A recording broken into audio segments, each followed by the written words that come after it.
अस्सलाम वालेकुम स्टूडेंट्स, मैं हूं सर वसीम। और आज हम बात कर रहे हैं नर्व इम्पल्स के हवाले से। ठीक है। तो सबसे पहले आज हमने ये देखना है कि हमारे पास नर्व इम्पल्स क्या होती है। तो हमने कहा नर्व इम्पल्स बेसिकली हमारे पास क्या है, एक सिग्नल है जो न्यूरॉन्स के थ्रू क्या करती है, ट्रैवल करती है। मिसाल के तौर पर हमारे पास ये एक न्यूरॉन है। ठीक है। ये हमारे पास न्यूरॉन है। इसी तरह से हमारे पास क्या होगा, एक दूसरा न्यूरॉन होगा। ये हमारे पास आ गया है दूसरा न्यूरॉन। ठीक है।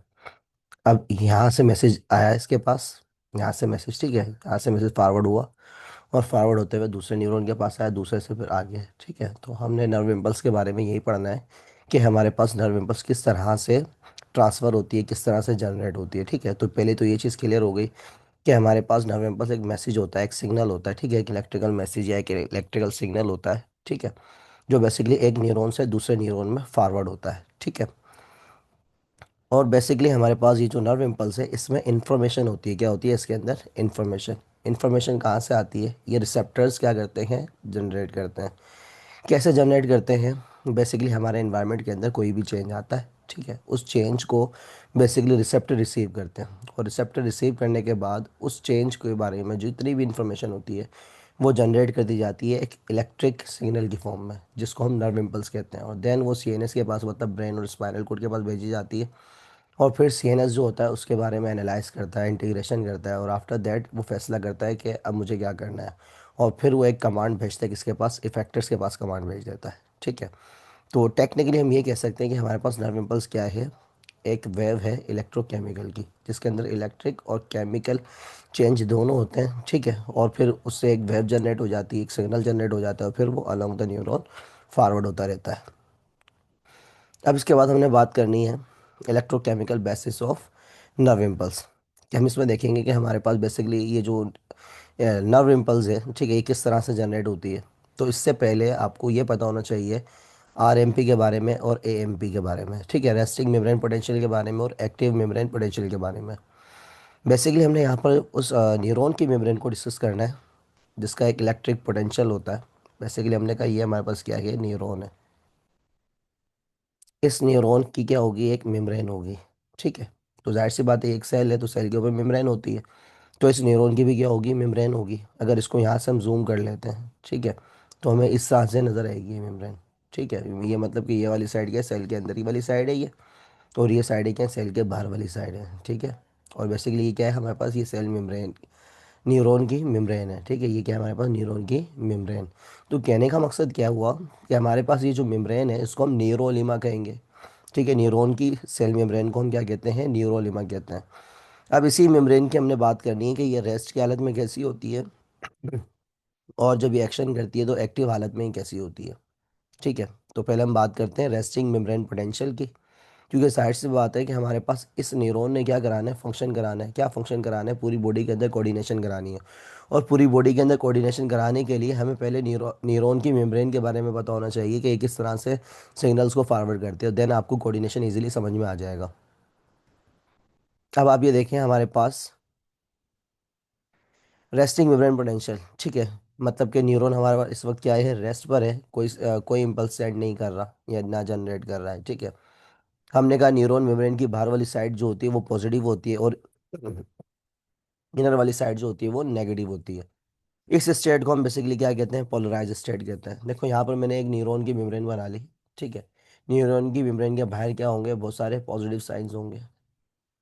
अब बाहर पॉजिटिव साइन क्यों होते हैं, क्योंकि बाहर इसके पॉजिटिव आइंस मौजूद है, जिसके बाद बाहर पॉजिटिविटी ज़्यादा है। और अंदर नेगेटिव साइन होते हैं, क्यों? क्योंकि अंदर नेगेटिव चार्ज वाले मॉलिक्यूल्स हैं, लाइक नेगेटिव प्रोटीन्स। ठीक है। Negative chlorines. इसके अलावा फॉस्फेट, नेगेटिव फॉस्फेट होते हैं, नेगेटिव सल्फेट्स होते हैं। ठीक है। इतने सारे हमारे पास क्या है, नेगेटिव चार्ज वाले मॉलिक्यूल्स हैं, जिसकी वजह से हम क्या कह रहे हैं, हमारे पास अंदर वाली साइड पर नेगेटिव चार्जेस होंगे और बाहर वाली साइड पर पॉजिटिव चार्जेस होंगे। ठीक है। और अब बाहर पॉजिटिव और अंदर नेगेटिव होने की वजह से इसमें क्या जनरेट हो जाता है, एक डिफरेंस जनरेट हो जाता है। ठीक है। तो बेसिकली आपको पता है कि बैटरी के अंदर भी हमारे पास क्या होता है, नेगेटिव और पॉजिटिव चार्जेस होते हैं। तो नेगेटिव और पॉजिटिव चार्जेस की वजह से इसमें क्या जनरेट हो गया, एक पोटेंशियल जनरेट हो गया, एक इलेक्ट्रिसिटी जनरेट हो गई। ठीक है।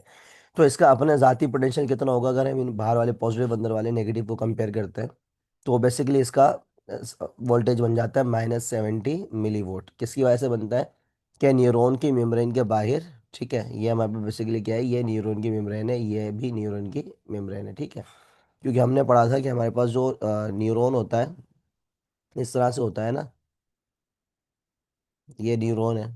तो ये जाहिर सी बात है, ये अंदर वाली जगह है और ये बाहर वाली जगह है।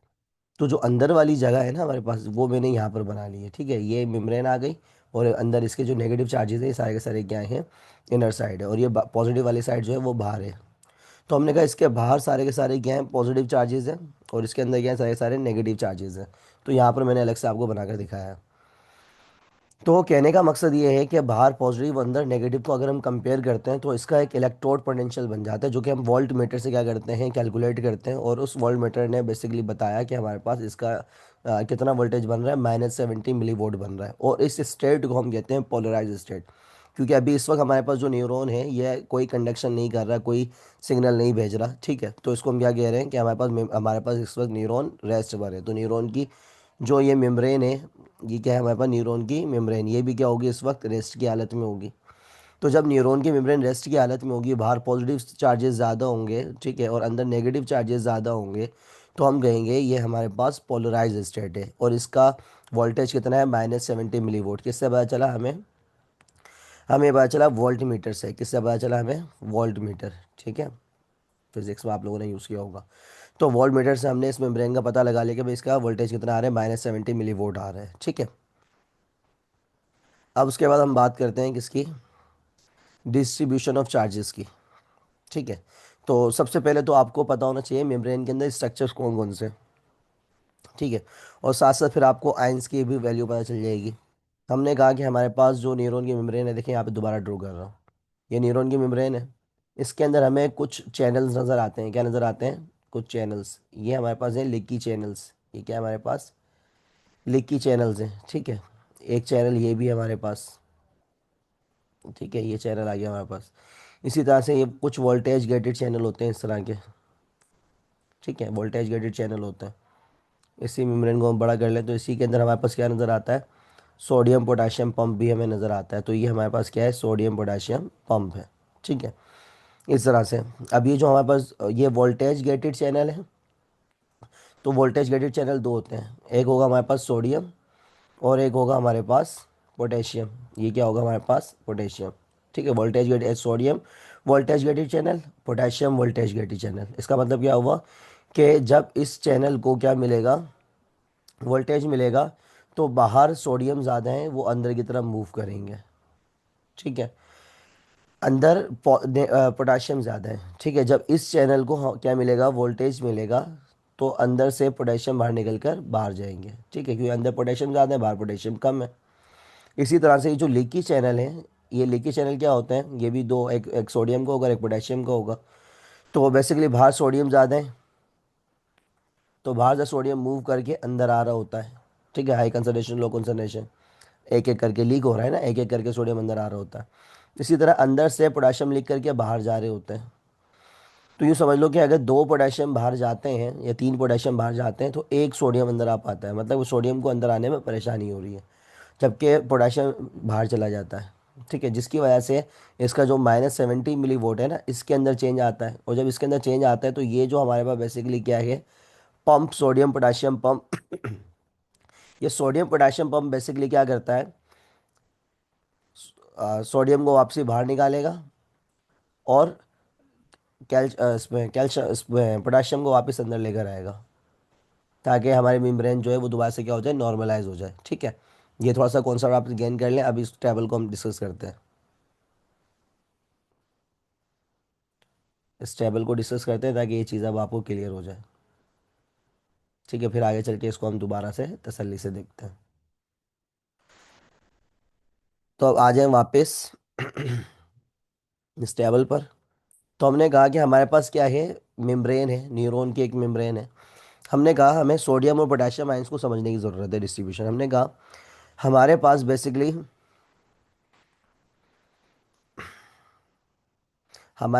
क्या है, इनसाइड सोडियम बहुत ज़्यादा है, 30 टाइम अंदर सोडियम ज़्यादा है बाहर के मुकाबले में। और अगर हम आउटसाइड देखते हैं तो आउटसाइड सोडियम बहुत ज़्यादा है बनिस्बत इनसाइड के। मतलब कि बाहर सोडियम ज़्यादा है और इनसाइड पोटेशियम ज़्यादा है। अब इनसाइड आउटसाइड किस चीज़ के है, न्यूरॉन की मेम्ब्रेन के। न्यूरॉन की मेम्ब्रेन के अंदर क्या ज़्यादा है हमारे पास, पोटेशियम 30 टाइम्स ज़्यादा है। और बाहर सोडियम क्या है, ज़्यादा है हमारे पास। बाहर क्या ज़्यादा है, सोडियम ज़्यादा है, तो अंदर क्या ज़्यादा है, पोटेशियम ज़्यादा है। आई बात समझ में। देन हमने कहा कि हमारे पास, और यही कंडीशन होनी चाहिए कि बाहर सोडियम ज़्यादा हो और अंदर पोटेशियम ज़्यादा हो, और इसी सिचुएशन को मेंटेन कौन कर रहा होता है, सोडियम पोटेशियम पंप। जैसे कि मैंने आपको बताया कि मेम्ब्रेन के ऊपर एक स्ट्रक्चर मौजूद होता है प्रोटीन का बना हुआ, उसका काम होता है सोडियम पोटेशियम पंप, जिसका काम होता है बाहर सोडियम को ज़्यादा रखना और अंदर पोटेशियम को ज़्यादा रखना। तो अगर कोई डिस्टर्बेंस आ जाती है तो ये 3 सोडियम को बाहर निकालता है और 2 पोटेशियम को वापस अंदर लेकर आता है, और इस दौरान ये एक एटीपी यूज़ करता है, ठीक है। तो ताकि अंदर वाली साइड क्या रहे, नेगेटिव रहे। अब ये अच्छा सवाल है, क्या अच्छा सवाल है कि भाई हमने कहा कि अंदर क्या ज़्यादा है, पोटेशियम, बाहर क्या ज़्यादा है, सोडियम, ठीक है। बाहर सोडियम ज़्यादा है, अंदर पोटेशियम ज़्यादा है।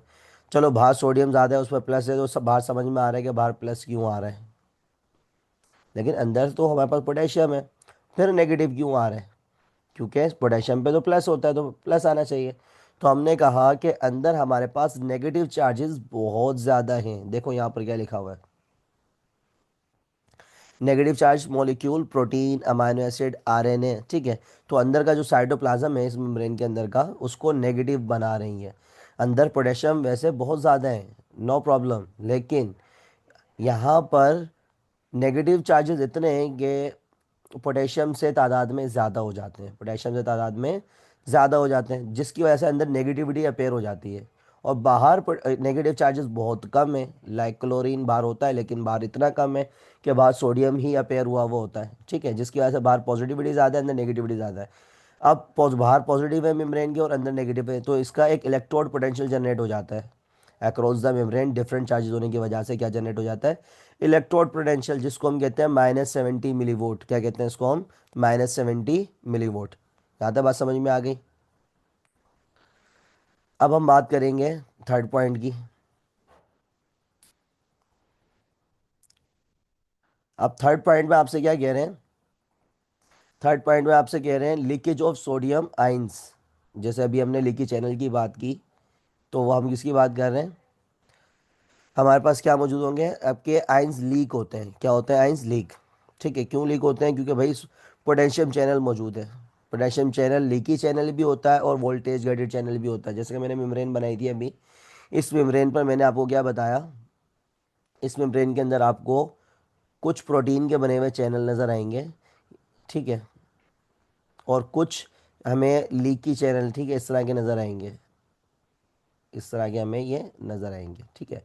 लीकी चैनल का मतलब होता है कि अंदर पोटेशियम ज़्यादा है, बेशक वो नज़र नहीं है, लेकिन है तो ज़्यादा ना, तो वो बाहर मूव करके जाएंगे, डिफ्यूजन होगी।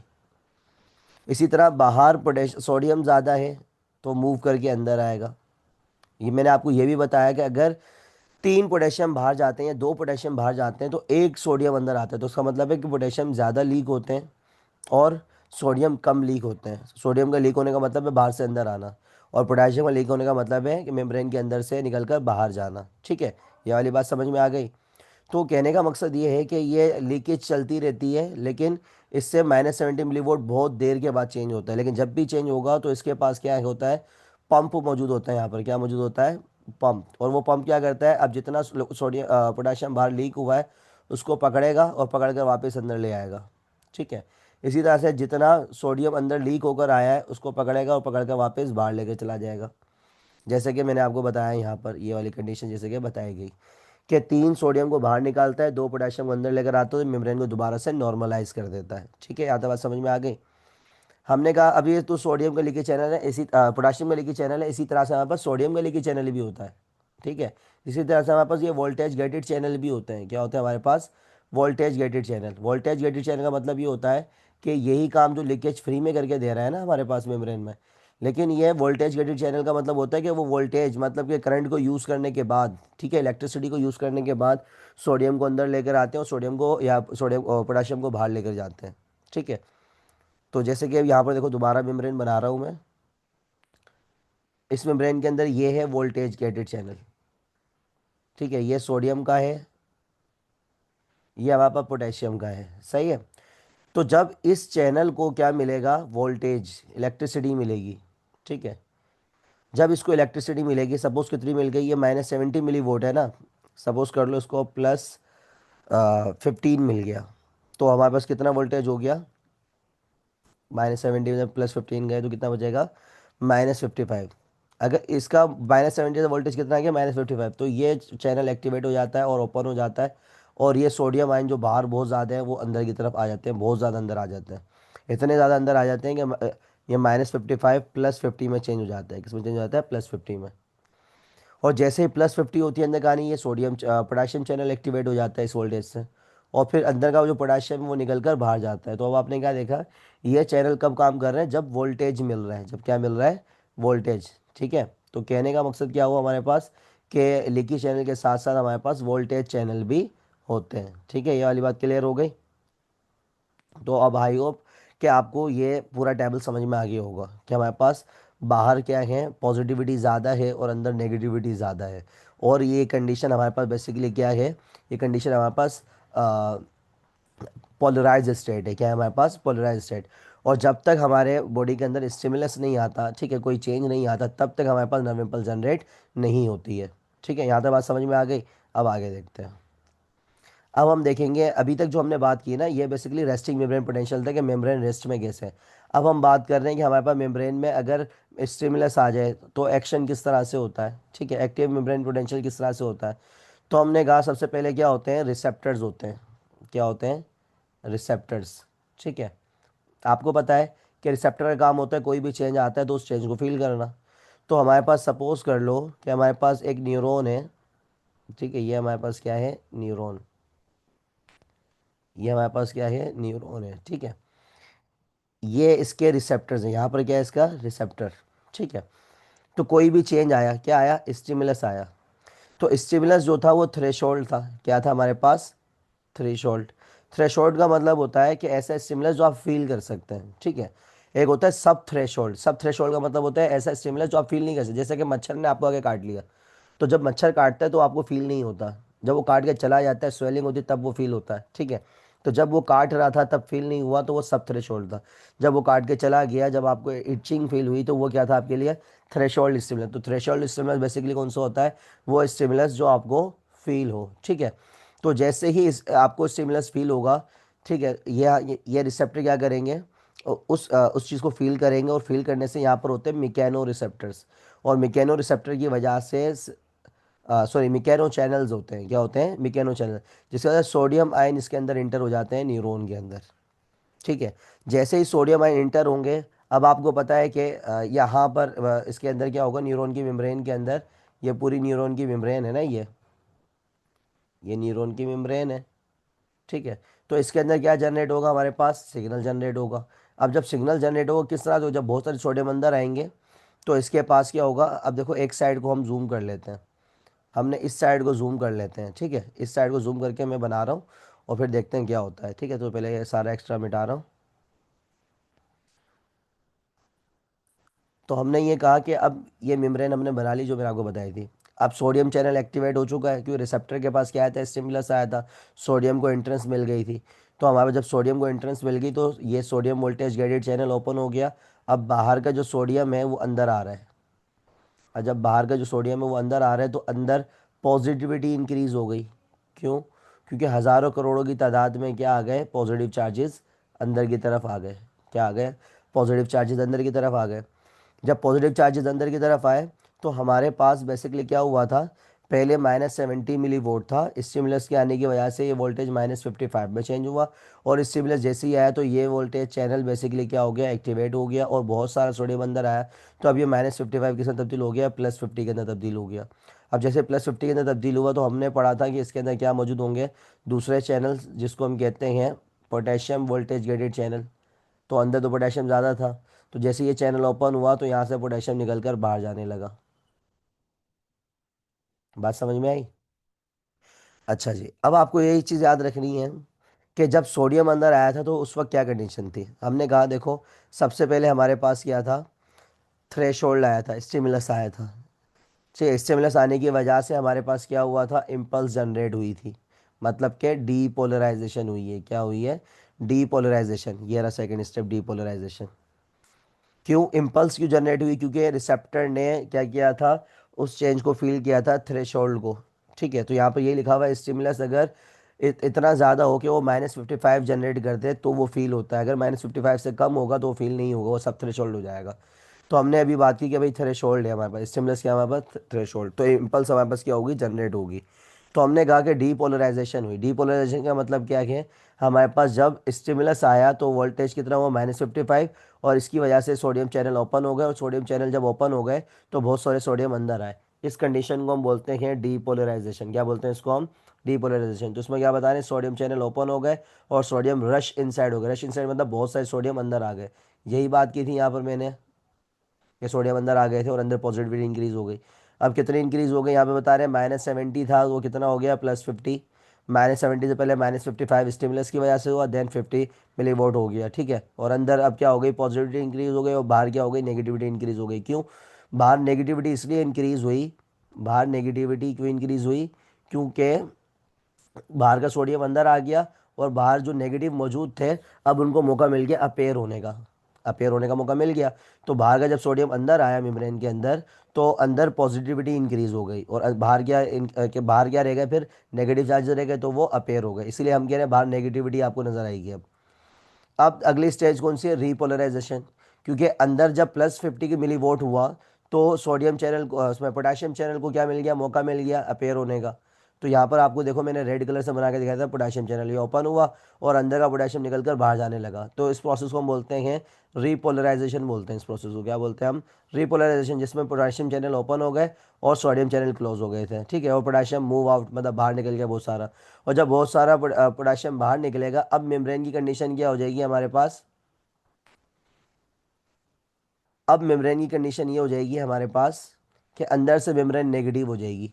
ये रही मेम्ब्रेन, पोटेशियम मसारा बाहर जा चुका है, तो अब अंदर से क्या हो गई, नेगेटिव हो गई। क्यों, कि अंदर ऐसा नहीं कि सोडियम खत्म हो गया, सोडियम है, लेकिन सोडियम और पोटेशियम मिलाकर पॉजिटिव ज़्यादा हुए थे नेगेटिव से। लेकिन जैसे ही अब पोटेशियम बाहर गया, यहाँ से निकल कर कहाँ चला गया, पोटेशियम बाहर चला गया, तो अब नेगेटिव दोबारा से अपेयर हो गए। क्यों, अब सोडियम तादाद में थोड़े से कम है, क्योंकि पहले अंदर सोडियम और पोटेशियम ये दोनों हो गए थे ना, अंदर मौजूद थे, क्योंकि पोटेशियम पहले से मौजूद था और सोडियम अंदर आ गए थे, तो इन दोनों के चार्जेस मिलाकर अंदर पॉजिटिविटी इंक्रीज हुई थी। अब जब ये वाला चार्जेस खत्म हो गया, अंदर से बाहर चला गया, तो अब सिर्फ क्या बच गया, सोडियम बच गया। अब सोडियम के मुकाबले में अंदर फिर दोबारा से नेगेटिव मॉलिक्यूल्स आते हैं। आई बस समझ में। और जब अंदर नेगेटिविटी दोबारा से ज़्यादा होगी, ठीक है, तो बाहर क्या ज़्यादा हो जाएगी, पोटेशियम के जाने से बाहर पॉजिटिविटी ज़्यादा हो जाएगी। बाहर क्या ज़्यादा हो जाएगी, पॉजिटिव। बाहर की पॉजिटिविटी ज़्यादा हुई क्योंकि बाहर अब बहुत सारे पोटेशियम जा चुके हैं। अब देखो यहाँ पर ऐसा हुआ कि अब पोटेशियम इतने ज़्यादा बाहर निकल गए, इतने ज़्यादा बाहर निकल गए कि हमें अपेयर करना था, हम +50 पे थे ना अभी, तो +50 से हमें कहाँ जाना था, -70 पे जाना था। अब इतने सोडियम बाहर, इतने पोटेशियम बाहर निकले कि अंदर पॉजिटिविटी इतनी कम हो गई कि वो -70 से कितनी कंडीशन में चली गई, -90 पे चली गई। तो इसकी वजह से हम कह रहे हैं कि हमें करना था पोलराइजेशन। हम रीपोलराइज इसलिए कर रहे थे क्या हो जाए, पोलराइज स्टेट दोबारा से अपेयर हो जाए। लेकिन यहाँ कंडीशन क्या अपेयर हो गई, हाइपर पोलराइज, क्या हमारे पास पोटेशियम बहुत ज़्यादा बाहर निकल गए, जिसकी वजह से अंदर क्या हो गया, एक्स्ट्रा नेगेटिव अपेयर हो गया। मैंने -70 से नीचे -90 जितना अपेयर हो गया। ठीक है, अब इस कंडीशन को कौन ऑब्जर्व करेगा, जो इस मेम्ब्रेन के ऊपर सोडियम पोटाशियम पंप बना हुआ था, क्या बना हुआ था, अब वो देखेगा भाई ये कंडीशन तो बड़ी ख़राब हो गई है।